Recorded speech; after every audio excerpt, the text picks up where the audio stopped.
par les Nations Unies à Genève, où il y a un monde très masculin. Ils se sont rendus compte que dans toutes les cérémonies officielles, les discours de l'immigration, il y avait essentiellement des hommes.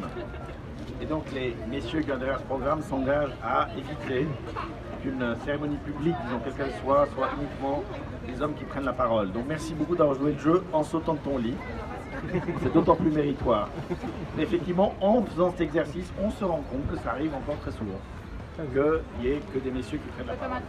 Alors l'essentiel a été dit, vraiment je suis très honoré d'accueillir les collègues de Fribourg, ancien syndic et mon actuel collègue Pierre-Olivier Noble s'en charge notamment des sports, pour ce moment qui marque la solidarité confédérale. Et Fribourg et Genève, vous savez à quel point c'est pas anodin, un canton catholique avec un canton protestant calviniste, mais il y a des liens très anciens, puis c'est les troupes fribourgeoises notamment, qui avaient traversé le lac en juin 1814, pour marquer que Genève était bienvenue dans la Confédération, et pour faire face aux menaces très multiples de l'époque, et de manière beaucoup plus, je veux dire, conviviale alors et paisible aujourd'hui, entre les bains de la Mota et les bains des Paquis.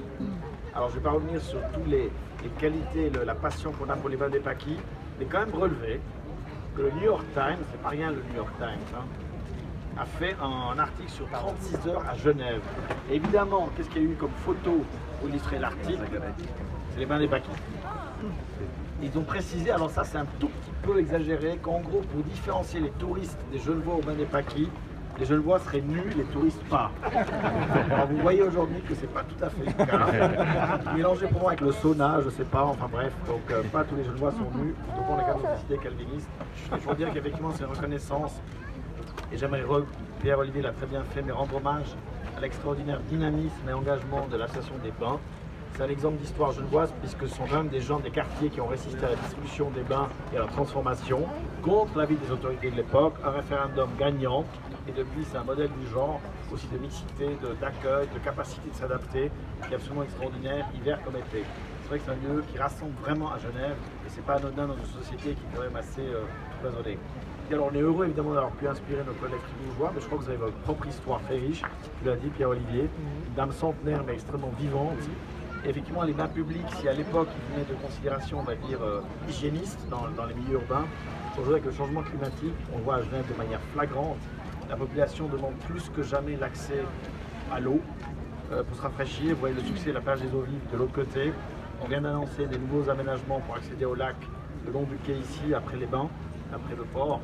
Et les gens sont vraiment demandeurs, et là aussi c'est une énorme mixité sociale et à tout point de vue culturel, et c'est notre responsabilité. Ça ne suffira pas pour arrêter le changement climatique, par ailleurs on est bien d'accord, mais comme disait une spécialiste, aujourd'hui le changement climatique c'est à la fois des mesures drastiques pour freiner ce changement climatique, on ne veut pas l'arrêter d'un coup, mais en même temps des mesures pour s'adapter, et l'adaptation elle passe aussi par des mesures où tout le monde y a accès. Le risque avec le changement climatique c'est que seuls les privilégiés vont se permettre en quelque sorte de faciliter la vie. Et ça, évidemment, ça ne va pas du tout. Et donc, notre responsabilité, notamment d'élus urbains, on a en commun avec la ville de Fribourg d'être aux premières loges, finalement, en tant que ville. On n'a pas tous les leviers légaux, mais on a cette réalité tous les jours, des îlots de chaleur, voilà, l'impact du changement climatique, et donc de faire ce qu'on peut, ensemble avec tous les partenaires, pour que les villes restent conviviales, des lieux de rassemblement et pas de clivages sociaux dus à ces évolutions. Mais restons dans une mode conviviale, j'aimerais remercier le Quatuor Laquais. Alors, effectivement, je crois que l'amour du pays est partagé largement partout, à Genève comme à Fribourg. Le Molaison, je le vois souvent quand je vais à Berne, une séance, c'est toujours un plaisir, je me mets à droite dans l'axe pour bien le voir au passage. Et vous venez voir la cathédrale et le lac, donc cet échange est tout à fait magnifique. Donc, merci à toutes et tous pour ce beau projet. Belle journée, et vous avez choisi la dernière belle journée pour l'instant. Bravo les Fribourgeois. Merci. Bravo.